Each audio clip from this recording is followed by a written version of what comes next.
Hasta ahora se pensaba que los dólmenes, esas grandes construcciones de piedra mágicas y solemnes de la antigüedad, fueron levantadas durante la Edad del Cobre. Hoy, gracias a los trabajos del dolmen de Alberite, descubriremos que en verdad fueron erigidos mucho antes, durante el Neolítico, unos 4.500 años antes de Cristo, cuando la humanidad todavía usaba hachas de piedra pulida como esta que tengo en mis manos. Bienvenidos.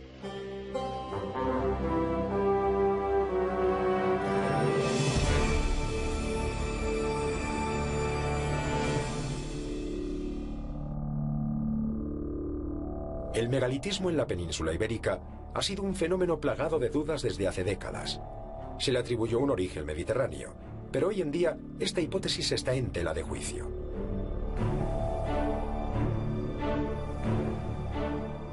¿Fueron los constructores de megalitos un solo pueblo de origen atlántico?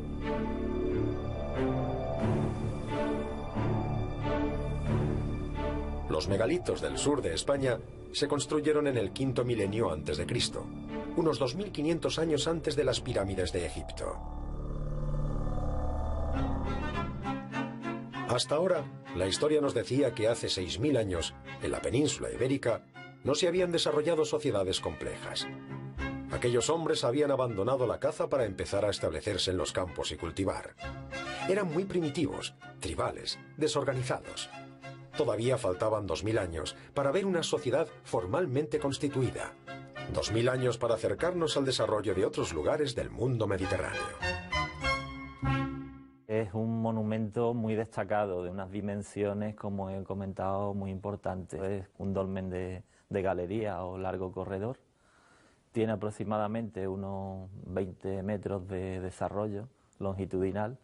Y viene, pues, digamos, compartimentado por esta serie de jambas, ortostatos transversales que van marcando una serie de espacios hasta el espacio final de la cámara, que es donde está propiamente el enterramiento. Las primeras prospecciones, siempre llenas de dudas, anticipan algo maravilloso. En la campiña gaditana ha aparecido un dolmen de dimensiones extraordinarias. Estamos en 1993 y un grupo de investigadores jóvenes, pero con las ideas claras, por así decir, con un método en mente, se hacen cargo de la excavación. Todo se hace con rigor desde el principio, con paciencia. La excavación, la verdad, todo el equipo, que además fue un equipo bastante extenso, de aproximadamente unas 40 y tantas personas, lo recordamos con mucho cariño, pues fue la verdad, un plan casi heroico, y la verdad que con mucha ilusión en aquel momento, porque veíamos claro que era un monumento muy destacado, ya casi desde el principio, y sobre todo porque se nos ponía en nuestras manos la posibilidad de aplicar las metodologías de estudio del siglo XX. El lugar elegido para levantar el dolmen no es casual. El dolmen está en un punto estratégico, en medio de la llanura, de los llanos de Villamartín, y hoy en día se puede ver los cultivos agrícolas que hay, es decir, el tipo de terreno que domina este paraje, estos llanos de Villamartín, es un material margoso arcilloso y es un tipo de suelo, un tipo de tierra de alta fertilidad. La cámara funeraria albergaba objetos de prestigio, suntuarios, objetos que la comunidad había ofrecido a los ocupantes de la tumba. ¿Quiénes eran los propietarios de esa morada eterna? El estudio antropológico determinó que eran dos individuos de sexo masculino, de sexo femenino, un poco mayor el hombre, pero en edades jóvenes como son las de esperanza de vida de esos momentos, ¿no? La mujer prácticamente no llegaba a 20 años y el hombre de una mediana edad, ¿no? Es decir, son datos habituales. El hecho es que representan un ancestro común, que se identifican ellos con el ancestro de la tribu, con el ancestro de esa base de formación social tribal. Pero esos individuos tienen objetos que son de prestigio y que genera al colectivo un gran esfuerzo, porque conseguir comprar o adquirir esos objetos en redes exteriores les debía de representar un gran esfuerzo a la comunidad. Por tanto, hay todo un trabajo de toda la base social. Ellos son los referentes, quizás todos trabajan todavía para ese referente tribal, pero ahí está el germen de esas desigualdades. Tras un primer análisis visual de las piezas funerarias, los investigadores sospechan de la procedencia de los objetos suntuarios aparecidos en la tumba. Entonces comienza el trabajo de arqueometría, un trabajo que se prolongará durante más de 15 años. La arqueometría, o arqueología científica, se fundamenta en el análisis químico de los materiales arqueológicos para establecer su composición y procedencia. En la Universidad de Cádiz, Salvador Domínguez Bella realiza este trabajo. En un primer momento se procede a una inspección ocular de la pieza. Después, se continúa el trabajo en el microscopio convencional. Las imágenes obtenidas, de una gran belleza, permiten una primera identificación de los materiales. A los investigadores de Alberite les llama la atención especialmente dos piezas: un collar de cuentas y un enorme cristal de cuarzo. Uno y otro, el collar y el cristal de cuarzo, junto al resto de materiales del ajuar funerario, se someten a la observación al microscopio para establecer su composición. El collar presenta cuentas, las pequeñas piezas que se engarzan para formar el collar, fabricadas con variscita verde. La variscita es un material exótico en esta parte de la península. Solo existen yacimientos al norte de la provincia de Huelva, en Gavá, provincia de Barcelona, y en Zamora. Cuando se analiza el espectacular bloque de cuarzo tallado, se llega a una conclusión sorprendente. Procede posiblemente de un yacimiento en la Sierra de Madrid.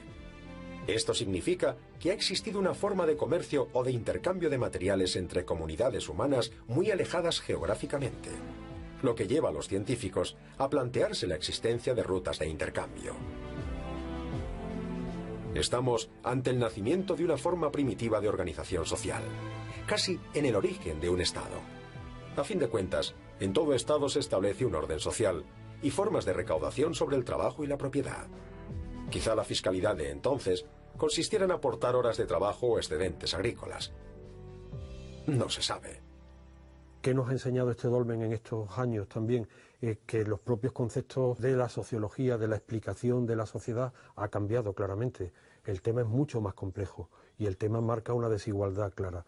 Quizá en relación a aspectos básicos, la propiedad de la tierra, que no todos sean campesinos, y esas especializaciones claras, ¿no? Puesto que fabricar varicitas, tallar, hacer las cuentas, tener expertos también en siles, expertos también en el propio ámbar, y los que mueven esos productos en esas redes son gente liberada del trabajo, puesto que en el inicio de las sociedades neolíticas todos son agropecuarios, ¿no?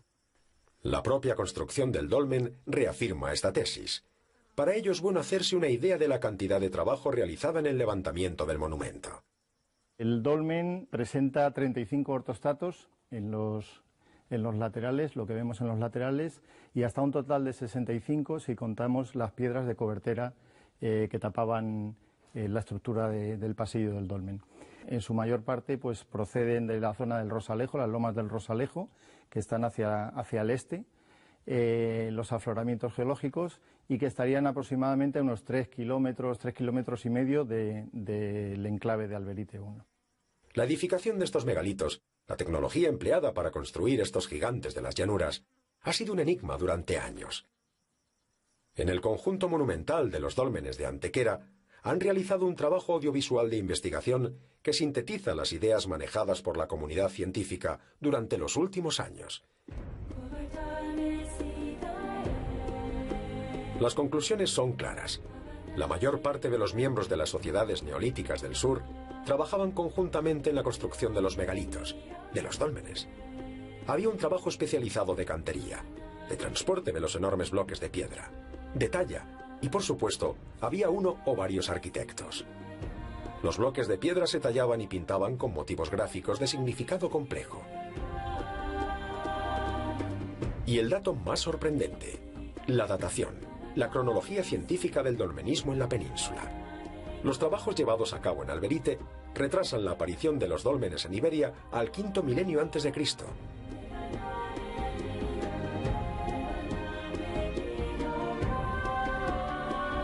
La cronología del dolmen realmente se ha hecho con pruebas clásicas de carbono 14 o con carbono 14 con AMS, y bueno, se ha hecho sobre materiales pues como el carbón o el hueso de lo que se ha recuperado en el dolmen, y que nos han permitido pues establecer realmente la cronología de este dolmen. En el momento en que excavamos Alberite se seguía en los años 90 analizando el megalitismo como oriental, y con cronologías cortas. Por ejemplo, Menga se consideraba de la Edad del Bronce, del segundo milenio. Los millares estaban, como siguen estando hoy, en el cuarto pasa tercer milenio. Por tanto, la cronología que dio Alberite fue revolucionaria en su momento. Un 4300 quinto milenio antes de la era era bastante fuerte, pero rápidamente lo vimos en el contexto atlántico. En estos ortostatos de Alberite se plasman hachas del mismo tipo que las de Carnac, en la Bretaña francesa. Las conclusiones de las investigaciones actuales dejan claro que el megalitismo peninsular no es de origen mediterráneo, como se creía hasta hace poco. Su procedencia es atlántica. Estamos ante sociedades que trabajaban la tierra y estaban organizadas. Sociedades que empleaban sus excedentes productivos en un complejo proceso de construcción de tumbas, que intercambiaban materiales o productos con grupos humanos establecidos a cientos de kilómetros. Sociedades con una fuerte creencia en el más allá, con una religión compleja que todavía se está comenzando a descubrir. La península ibérica está plagada de megalitos por todo su territorio. Falta mucho por investigar.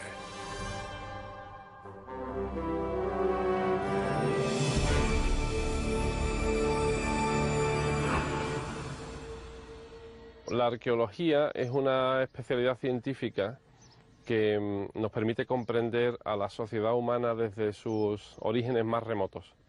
Y en la medida en que puede hacer eso, la arqueología, creo, es una herramienta muy importante para entender al ser humano y entender también la sociedad en la que vivimos. La arqueología es un vehículo muy gratificante y realmente muy apasionante para comprender mejor las complejidades de este mundo aparentemente caótico en el que vivimos. Pues ya que estamos en un conjunto megalítico tan especial como es Antequera, y dado mi especialización en este campo, sería pues realmente un desafío muy importante encontrar un enterramiento megalítico en unas condiciones pues bastante prístinas, bastante intacto, digamos, que nos permita hacer una investigación muy completa.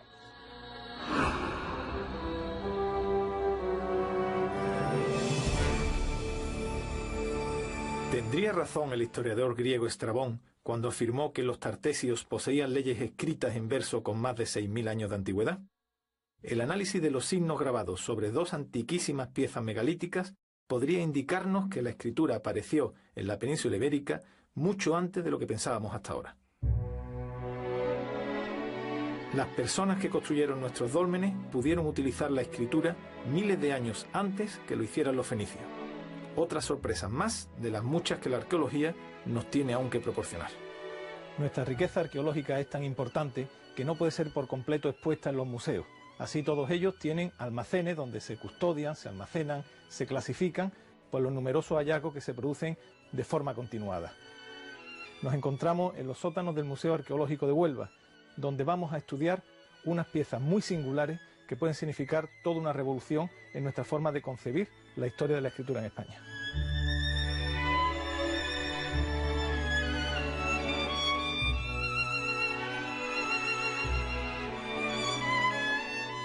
Nos encontramos en los sótanos del Museo Arqueológico de Huelva, delante de unas piezas excepcionales que Ana María Vázquez, profesora de Historia Antigua de la UNED, ha calificado como una de las más singulares y trascendentes de la historia de la arqueología española.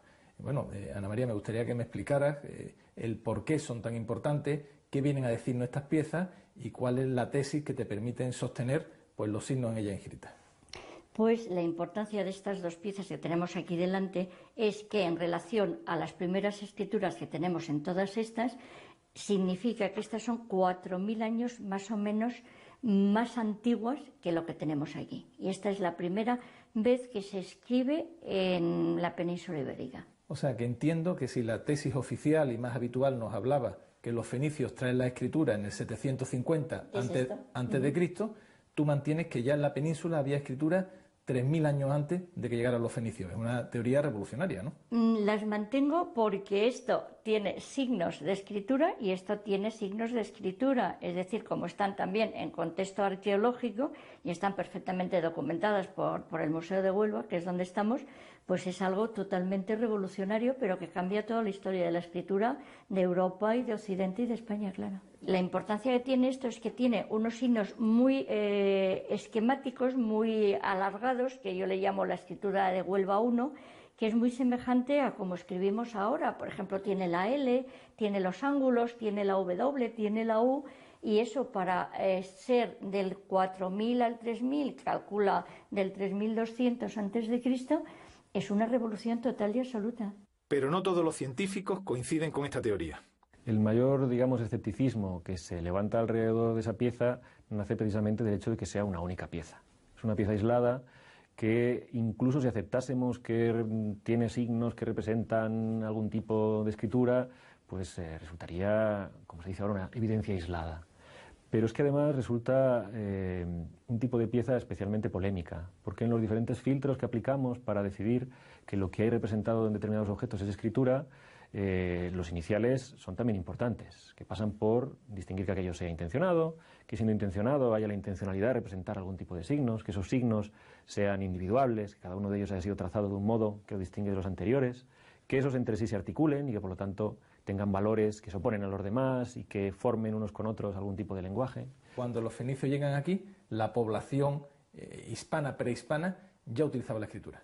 Ya utilizaba la escritura y además lo escribían en materiales que eran propios de este área, como es de lo que está fabricado esto, que es una arcilla local con gránulos de pirita. Esto es una revolución total y absoluta, que en Huelva, en el 3000 a.C., alguien supiera escribir. Esta escritura todavía no está descifrada, ¿no? No podemos saber lo que dice. No, porque, bueno, la posterior de 4000 años después no está, que es la ibérica. Esto es un unicum, entonces lo que puede suponer es que son signos de comunicación.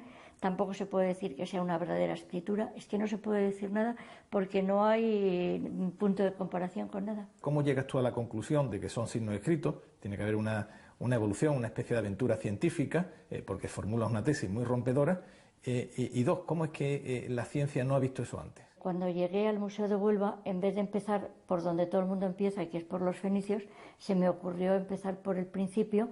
Y claro, me encontré expuesto primero esto en un contexto del 4000 a.C. y luego en la misma vitrina me encontré la navercita y yo dije, estos son signos de escritura. Entonces mi sorpresa fue que estuviera del cuarto al tercer milenio donde no tenía que estar ni yo tenía que mirar ahí. Y luego cuando descubre una cosa que no es normal, siempre te vas al especialista, en este caso era Enrique Martín, que era el conservador del museo, esperando que él me dijese que no, pero él me dijo que sí. El alisador es una pieza del dolmen de San Bartolomé de la Torre, excavado en los años 30, y esta naveta, que es una pieza de una función indeterminada, posiblemente ritual, es del tolos de la Sarsita, de un dolmen circular excavado en el año 45 y la cronología es cuarto milenio antes de Cristo. Esta documentación corresponde a los materiales, al material de campo de Carlos Cerdán, que excava el tolos de la Sarsita, y se ve el interés que demostró por la pieza, por el cuidado y el primor que pone en dibujar exactamente los distintos signos que presenta la pieza. Son unos signos que parece escritura. Sí, pero él no se pronuncia, incluso aquí en estas acotaciones hace referencia al material, a la arcilla rica en gránulos de pirita, a un paralelo estilístico, etcétera, pero no se decanta. Y en la publicación que los grandes especialistas, los Leitner, el matrimonio Leitner y Cerdán realizan en el año 52 sobre los sepulcros megalíticos de Huelva, se publica asépticamente como signo, sin definirse. En los años 50 esto era una cosa, bueno, prácticamente lo es todavía, muy novedosa, entonces no hay paralelos para esta fecha, pero ciertamente les llama la atención. Los fenicios, el primer alfabeto, digamos, con 28 signos, todavía no tenía vocales, es de 1400. De lo que hay aquí, que son estas dos piezas excepcionales, te indican que aquí alguien sabía escribir y además escribía en una arcilla local. Curiosamente es un alfabeto completo. Yo no me atrevo a llamarlo nada porque los griegos los fenicios no descubren el alfabeto. Los fenicios en Ugarit lo que hacen es, en una tablilla pequeñita que está en el Museo de Damasco, pasan de los 28.000 signos que tenían escritos en cuneiformes, en cuñitas, pasan de 28.000 a 28, pero son signos cuneiformes. Lo bueno es cuando los fenicios pasan a esta estilización, que es escribir con estos signos, pasando de la escritura de cuñitas a signos lineales. Signos lineales que pensábamos que eran del año 1000, 1100 fenicios. Antes de Cristo, yo siempre estoy en antes de Cristo. Y de repente te das cuenta que 3000 años antes de esto estaba esto escrito con esos signos lineales que se repiten en época fenicia. Es la pieza que hace chirriar el puzzle de la historia. Con esta pieza y con esta hay que saltar el puzzle y volver a empezar, porque todo lo que sabemos está mal. El origen de la escritura es un apasionante debate que sigue abierto. Corresponde a la ciencia determinar si finalmente pudo haber existido o no escritura en la península antes de la llegada de los fenicios. Pero mientras, deleitémonos con estos hermosos signos megalíticos.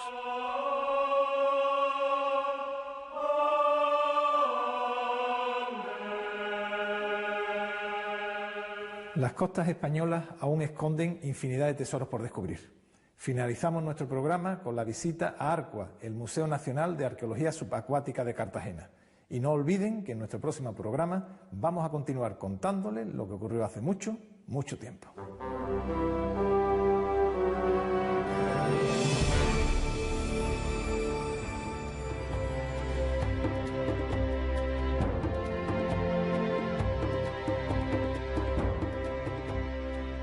Cartagena es probablemente uno de los puertos más antiguos del Mediterráneo.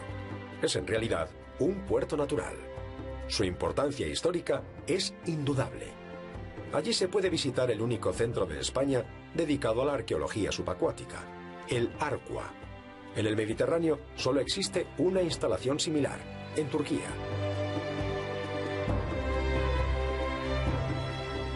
La navegación se lleva practicando miles de años. En los fondos marinos existe un enorme patrimonio arqueológico, mejor conservado que el que se puede encontrar en tierra firme. Este patrimonio es muy susceptible de ser expoliado.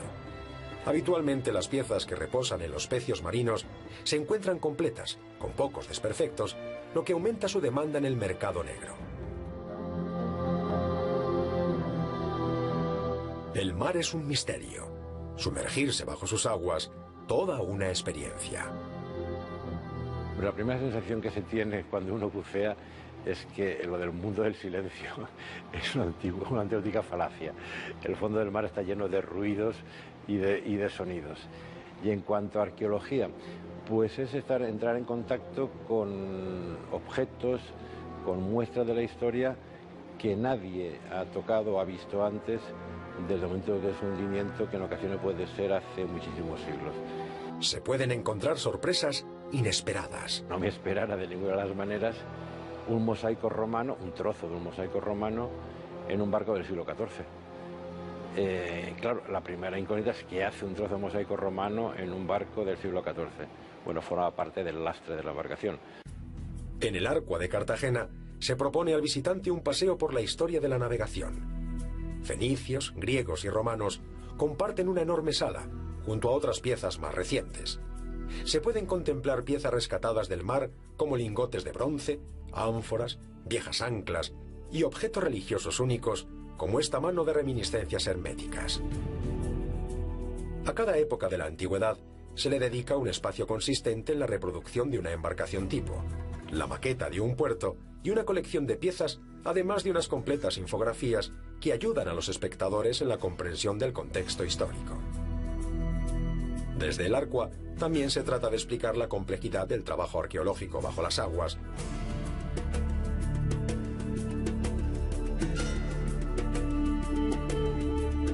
y los difíciles procesos de consolidación y restauración de las piezas.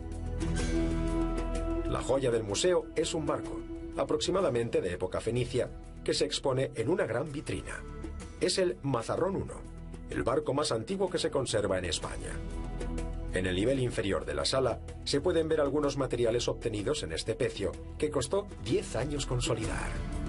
La réplica del pecio Mazarrón II, una copia exacta de otro barco fenicio hundido en la cercana Mazarrón, muestra a los visitantes su estado actual.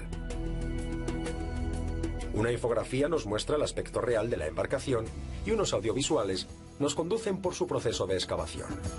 El pecio se ha protegido con un sarcófago para evitar su expolio. Quizá en un futuro próximo puedan organizarse visitas al Mazarrón II desde el Arco de Cartagena.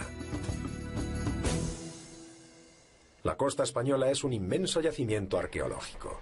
El Mediterráneo, como consecuencia de su historia, acumula una gran cantidad de patrimonio cultural. Hemos encontrado una mínima parte, queda muchísimo por localizar. El Arco de Cartagena se asoma al mar y al futuro. Es un elemento imprescindible para que los ciudadanos conozcan la importancia del patrimonio sumergido y la necesidad de protegerlo según los principios directores de la UNESCO.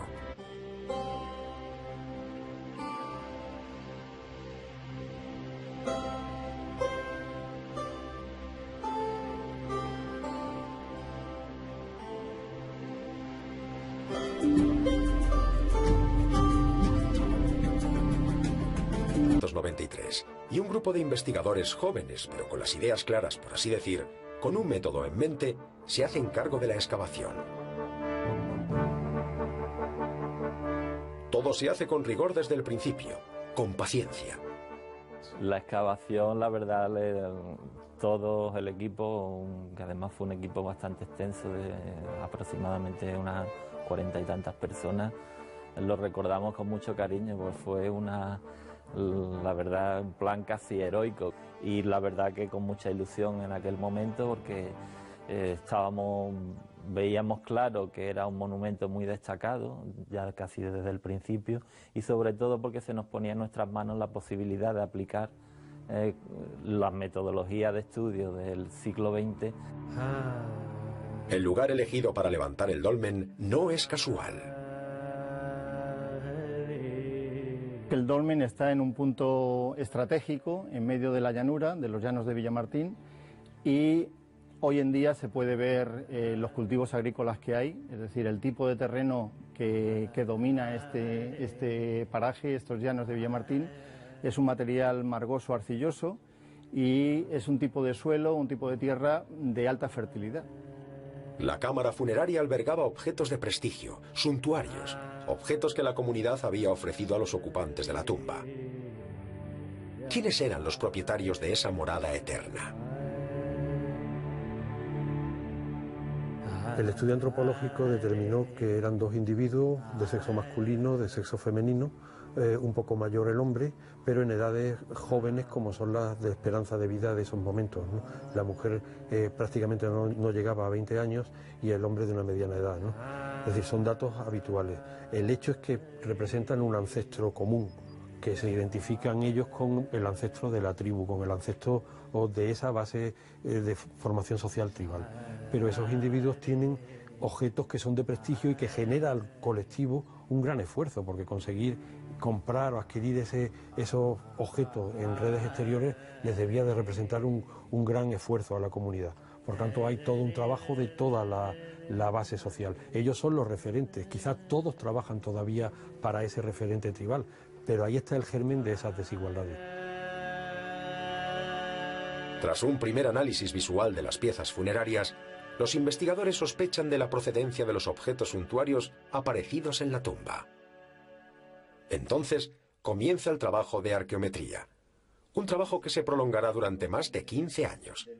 La arqueometría, o arqueología científica, se fundamenta en el análisis químico de los materiales arqueológicos para establecer su composición y procedencia.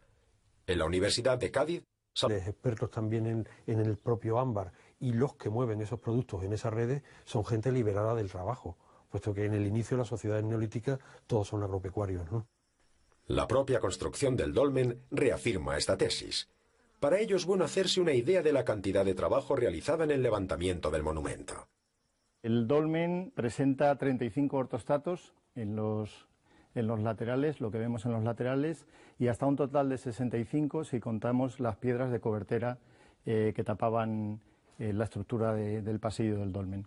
En su mayor parte pues proceden de la zona del Rosalejo, las lomas del Rosalejo, que están hacia el este, los afloramientos geológicos, y que estarían aproximadamente a unos 3 kilómetros y medio del enclave de Alberite I.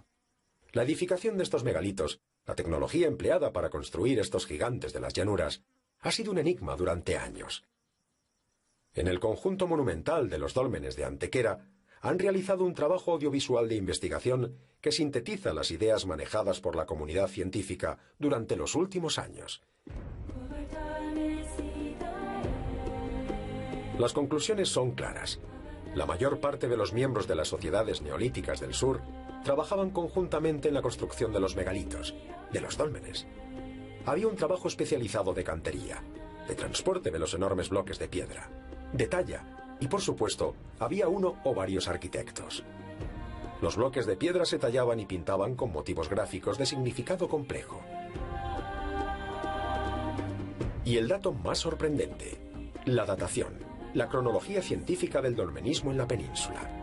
Los trabajos llevados a cabo en Alberite retrasan la aparición de los dólmenes en Iberia al V milenio a.C.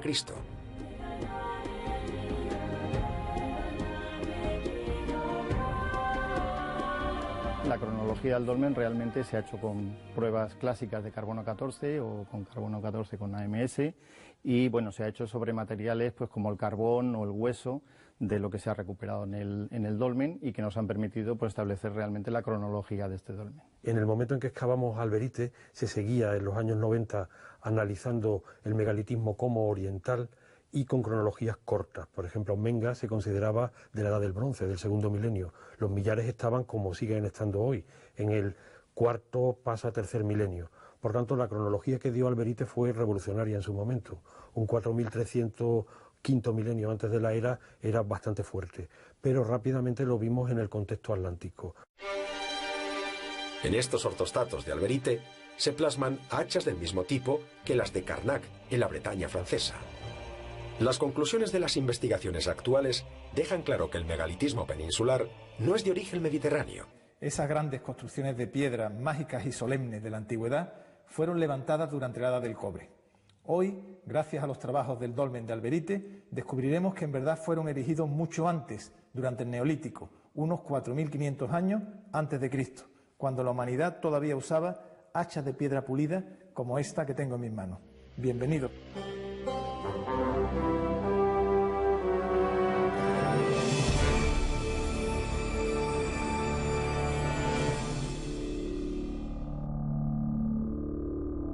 El megalitismo en la península ibérica ha sido un fenómeno plagado de dudas desde hace décadas. Se le atribuyó un origen mediterráneo, pero hoy en día esta hipótesis está en tela de juicio.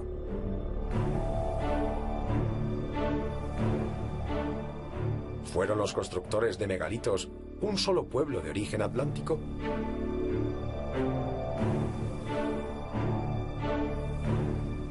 Los megalitos del sur de España se construyeron en el V milenio antes de Cristo, unos 2500 años antes de las pirámides de Egipto. Hasta ahora, la historia nos decía que hace 6000 años, en la península ibérica, no se habían desarrollado sociedades complejas. Aquellos hombres habían abandonado la caza para empezar a establecerse en los campos y cultivar.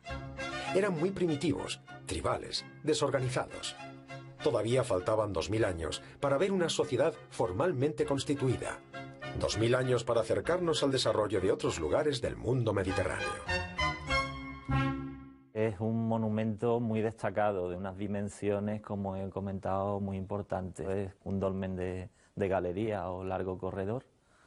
Tiene aproximadamente unos 20 metros de desarrollo longitudinal y viene, pues, digamos, compartimentado por esta serie de jambas, ortostatos transversales que van marcando una serie de espacios hasta el espacio final de la cámara, que es donde está propiamente el enterramiento. Las primeras prospecciones, siempre llenas de dudas, anticipan algo maravilloso.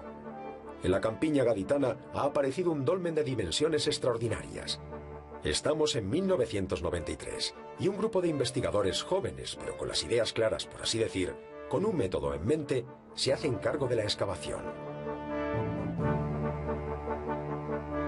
Todo se hace con rigor desde el principio, con paciencia.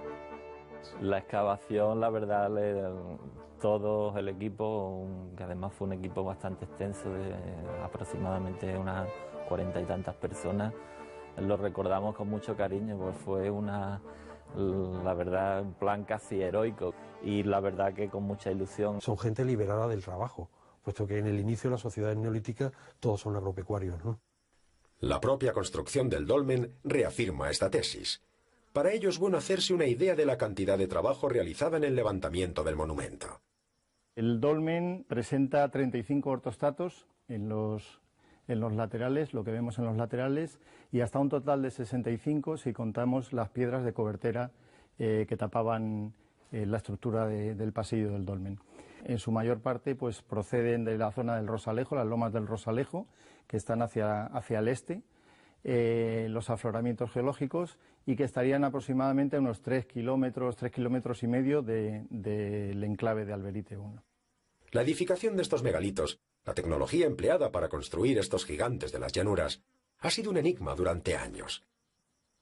En el conjunto monumental de los dólmenes de Antequera han realizado un trabajo audiovisual de investigación que sintetiza las ideas manejadas por la comunidad científica durante los últimos años. Las conclusiones son claras. La mayor parte de los miembros de las sociedades neolíticas del sur trabajaban conjuntamente en la construcción de los megalitos, de los dólmenes. Había un trabajo especializado de cantería, de transporte de los enormes bloques de piedra, de talla, y por supuesto, había uno o varios arquitectos. Los bloques de piedra se tallaban y pintaban con motivos gráficos de significado complejo. Y el dato más sorprendente, la datación. La cronología científica del dolmenismo en la península. Los trabajos llevados a cabo en Alberite retrasan la aparición de los dólmenes en Iberia al quinto milenio antes de Cristo.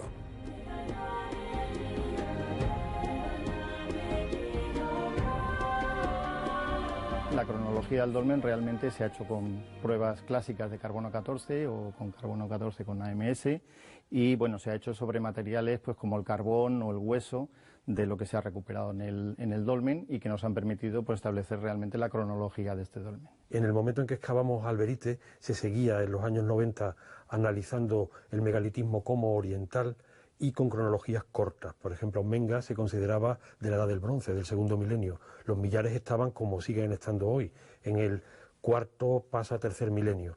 Por tanto, la cronología que dio Alberite fue revolucionaria en su momento. Un 4300 quinto milenio antes de la era era bastante fuerte, pero rápidamente lo vimos en el contexto atlántico. En estos ortostatos de Alberite se plasman hachas del mismo tipo que las de Carnac en la Bretaña francesa. Las conclusiones de las investigaciones actuales dejan claro que el megalitismo peninsular no es de origen mediterráneo, como se creía hasta hace poco. Su procedencia es atlántica. Estamos en dibujar exactamente los distintos signos que presenta la pieza. Son unos signos que parece escritura. Sí, pero él no se pronuncia, incluso aquí en estas acotaciones hace referencia al material, a la arcilla rica en gránulos de pirita, a un paralelo estilístico, etcétera, pero no se decanta. Y en la publicación que los grandes especialistas, los Leitner, el matrimonio Leitner y Cerdán realizan en el año 52 sobre los sepulcros megalíticos de Huelva, se publica asépticamente como signo, sin definirse. En los años 50 esto era una cosa, bueno, prácticamente lo es todavía, muy novedosa, entonces no hay paralelos para esta fecha, pero ciertamente les llama la atención. Los fenicios, el primer alfabeto, digamos, con 28 signos, todavía no tenía vocales, es de 1400. De lo que hay aquí, que son estas dos piezas excepcionales, te indican que aquí alguien sabía escribir, y además escribía en una arcilla local. Curiosamente es un alfabeto completo. Yo no me atrevo a llamarlo nada porque los griegos los fenicios no descubren el alfabeto. Los fenicios en Ugarit lo que hacen es, en una tablilla pequeñita que está en el Museo de Damasco, pasan de los 28.000 signos que tenían escritos en cuneiformes, en cuñitas, pasan de 28.000 a 28, pero son signos cuneiformes. Lo bueno es cuando los fenicios pasan a esta estilización, que es escribir con estos signos, pasando de la escritura de cuñitas a signos lineales. Signos lineales que pensábamos que eran del año 1000, 1100 fenicios. ¿Antes de Cristo? Antes de Cristo, yo siempre estoy en antes de Cristo. Y de repente te das cuenta que 3000 años antes de esto estaba esto escrito con esos signos lineales que se repiten en época fenicia. Es la pieza que hace chirriar el puzzle de la historia. Con esta pieza y con esta hay que saltar el puzzle y volver a empezar, porque todo lo que sabemos está mal. El origen de la escritura es un apasionante debate que sigue abierto. Corresponde a la ciencia determinar si finalmente pudo haber existido o no escritura en la península antes de la llegada de los fenicios. Pero mientras, deleitémonos con estos hermosos signos megalíticos.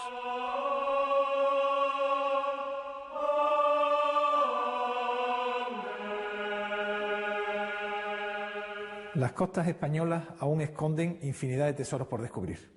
Finalizamos nuestro programa con la visita a Arcua, el Museo Nacional de Arqueología Subacuática de Cartagena.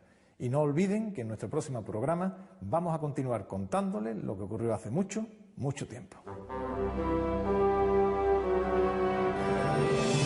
Escritos en cuneiformes, en cuñitas, pasan de 28.000 a 28, pero son signos cuneiformes. Lo bueno es cuando los fenicios pasan a esta estilización, que es escribir con estos signos, pasando de la escritura de cuñitas a signos lineales. Signos lineales que pensábamos que eran del año 1000, 1100 fenicios. ¿Antes de Cristo? Antes de Cristo, yo siempre estoy en antes de Cristo. Y de repente te das cuenta que 3000 años antes de esto estaba esto escrito con esos signos lineales que se repiten en época fenicia. Es la pieza que hace chirriar el puzzle de la historia. Con esta pieza y con esta hay que saltar el puzzle y volver a empezar, porque todo lo que sabemos está mal. El origen de la escritura es un apasionante debate que sigue abierto. Corresponde a la ciencia determinar si finalmente pudo haber existido o no escritura en la península antes de la llegada de los fenicios. Pero mientras, deleitémonos con estos hermosos signos megalíticos.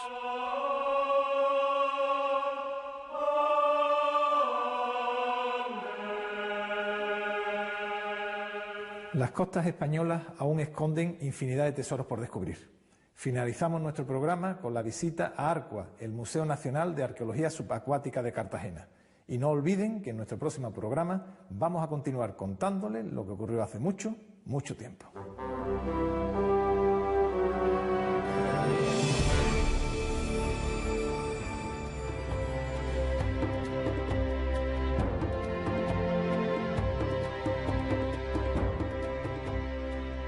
Cartagena es probablemente uno de los puertos más antiguos del Mediterráneo. Es en realidad un puerto natural. Su importancia histórica es indudable. Allí se puede visitar el único centro de España dedicado a la arqueología subacuática, el Arcua.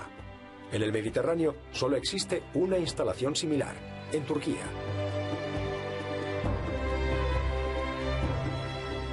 La navegación se lleva practicando miles de años. En los fondos marinos existe un enorme patrimonio arqueológico, mejor conservado que el que se puede encontrar en tierra firme. Este patrimonio es muy susceptible de ser expoliado. Habitualmente las piezas que reposan en los pecios marinos se encuentran completas, con pocos desperfectos, lo que aumenta su demanda en el mercado negro. El mar es un misterio. Sumergirse bajo sus aguas, toda una experiencia. La primera sensación que se tiene cuando uno bucea es que lo del mundo del silencio es una auténtica falacia. El fondo del mar está lleno de ruidos y de sonidos.